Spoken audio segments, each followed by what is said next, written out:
Hello everyone, আমার চ্যানেলে আপনাদের সবাইকে স্বাগতম জানাই। কেমন আছেন সবাই? আশা করি ভালোই আছেন। আজ আমরা ঘুরতে এসেছি আগরতলাতে, আর আগরতলায় গিয়ে আমরা কোথায় কোথায় ঘুরি তা আজ আমি আপনাদের সাথে শেয়ার করব। তো ভিডিওটা আমি প্রথম থেকে স্টার্ট করি, আমরা কীভাবে আগরতলাতে এলাম আর আমরা কারা কারা আগরতলাতে এসেছি। তো এই দেখুন, আমরা এখন ট্রেনের জন্য অপেক্ষা করছি শ্রীভূমির রেল স্টেশনে, আর কিছুক্ষণের মধ্যেই ট্রেনটা চলে আসবে। আর এই দেখুন ট্রেনটা চলে এসেছে, আর এখন আমরা ট্রেনের মধ্যে উঠে পড়ব। আর এই ট্রেনে করেই আমরা যাব আগরতলাতে, আর মাত্র 6 বা 7 ঘন্টার মধ্যেই আমরা আগরতলাতে পৌঁছে যাব। তো আমরা আগরতলাতে গিয়ে 3 দিন থাকবো, আর এই 3 দিনের মধ্যে আমরা কোথায় কোথায় ঘুরি তা আজ আমি আপনাদের সাথে শেয়ার করব। তো আগরতলাতে অনেক ঘুরবার জায়গা আছে, যেমন মাতাবাড়ি, রাজবাড়ি, নীরমহল, নারকেলকুঞ্জ, তারপর আরও অনেক অনেক জায়গা আছে। আর এই সবগুলো জায়গাতে আমরা যাব। তো এই দেখুন, আমরা ট্রেনের মধ্যে করে অনেকটা জায়গা এসে গেছি, আর কিছুক্ষণের মধ্যেই আগরতলাতে পৌঁছে যাব। আর আগরতলাতে গিয়ে আমরা কোথায় থাকি আর কোথায় কোথায় ঘুরতে যাব এই ভিডিওতে আমি দেখাবো। আর এই প্রথম আমি আগরতলাতে যাচ্ছি, আর কোনোদিন আগরতলাতে যাইনি।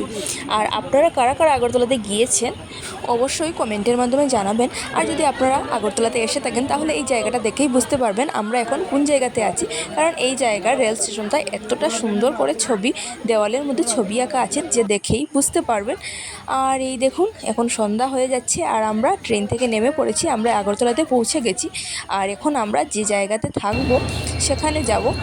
আর এই দেখুন, ট্রেন থেকে নামার সাথে সাথেই অনেকটা বৃষ্টি চলে এসেছে। আর এখন আমরা একটা অটো নিয়েছি, আর এই অটোতে করে যাব হোটেলে। তো আমরা এই 3 দিনের জন্য একটা রুম নেব, আর এই রুমের মধ্যেই থাকবো, হোটেলের রুমে। তো এই দেখুন আমরা যাচ্ছি, আর আমরা রুমটা আগে বুক করিনি, আগরতলাতে গিয়ে তারপর বুক করলাম। তাই হোটেল খুঁজতে খুঁজতে অনেকটা টাইম লেগে গেল। তো আমরা রুমে গিয়ে তারপর একটু ফ্রেশ হয়ে তারপর রেডি হয়ে বেরিয়ে পড়লাম সন্ধ্যার সময়। তো আমরা আজ যাব রাজবাড়িতে আর জগন্নাথ মন্দির, আর একসাথে খেয়ে দিয়ে তারপর রুমে চলে আসব, কারণ এখন 8টা বেজে গেছে। আর এই দেখুন রাজবাড়িতে চলে এসেছি, আর রাজবাড়িতে গিয়ে দেখি যে রাজবাড়ির গেটটা বন্ধ হয়ে গেছে, কারণ আমরা জানতাম না যে রাত্রিবেলা রাজবাড়িটা বন্ধ থাকে। তারপর রাজবাড়ির বাইরে থেকে একটু ফটো উঠে তারপর চলে গেলাম জগন্নাথ মন্দিরে। আর আজ রাজবাড়িটা বন্ধ, তাই আমরা কাল আবারও দিনের বেলা রাজবাড়িতে আসব। আর রাজবাড়ি থেকে বেরিয়ে আমরা চলে গেলাম জগন্নাথ মন্দিরে। আর এই দেখুন জগন্নাথ মন্দিরে এসে মনটা অনেকটা ভালো হয়ে গেছে। আর চতুর্দিকে শুধু শ্রীকৃষ্ণের ছবি, শ্রীকৃষ্ণের জন্ম থেকে শুরু করে কীভাবে জন্ম হয়েছে, সব কিছু লীলা, কী কী লীলা করেছেন সব কিছুর ছবি আছে এখানে। আর সব কিছু দেখছিলাম ঘুরে ঘুরে। আর অনেকটা বড় এই মন্দিরটা। আর এই দেখুন সবগুলো ছবি খুব সুন্দর। এই দেখুন শ্রীকৃষ্ণ মাখন চুরি করছেন, তারপর গোবর্ধন পর্বত তুলেছেন হাতের কনিষ্ঠ আঙ্গুল দিয়ে। তো এই সব কিছু অনেকটা জায়গাতে আছে, অনেকটা জায়গা ঘুরে দেখলাম।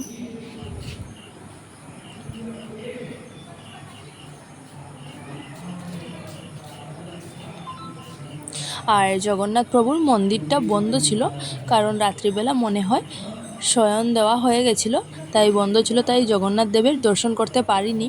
তো মন্দিরের চতুর্দিক ঘুরে তারপর যাব। আর এই দেখুন খুব সুন্দর এই ছবিগুলো, তো ছবি নয়, এটা বিগ্রহ, মাটি দিয়ে বিগ্রহ বানানো, আর খুব ভালো লাগছে। তো শ্রীকৃষ্ণ যে যে লীলা করেছেন সব কিছু আছে এখানে, ঝুলন যাত্রাতে যে যে কিছু যা যা কিছু দেখানো হয় সব কিছু আছে এখানে। আর অনেকগুলো লীলার ছবি এখানে তুলে ধরা হয়েছে, এই দেখুন। আর এখানে প্রবচন হচ্ছিল। তো আমরা ভিতরে ঢুকিনি, বাইরে থেকে সব কিছু দেখে তারপর চলে গেলাম।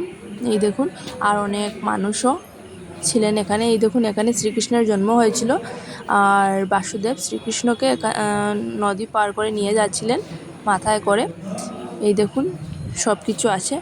তারপর পুরোটা মন্দির আমরা ঘোরা শেষ হয়ে গেছে, আর এখন আমরা মন্দির থেকে চলে যাব।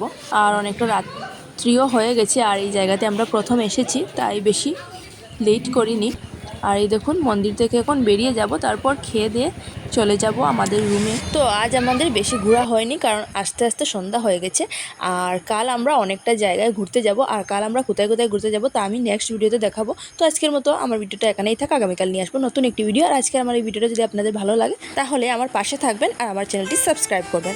আর আমাদের আগরতলাতে দ্বিতীয় দিন কীভাবে কাটলো আমি নেক্সট ভিডিওতে আপলোড করব, কারণ এই ভিডিওটি আপলোড করতে গেলে ভিডিওটা অনেকটা লম্বা হয়ে যাবে, তাই আমার নেক্সট ভিডিওটা অবশ্যই দেখবেন।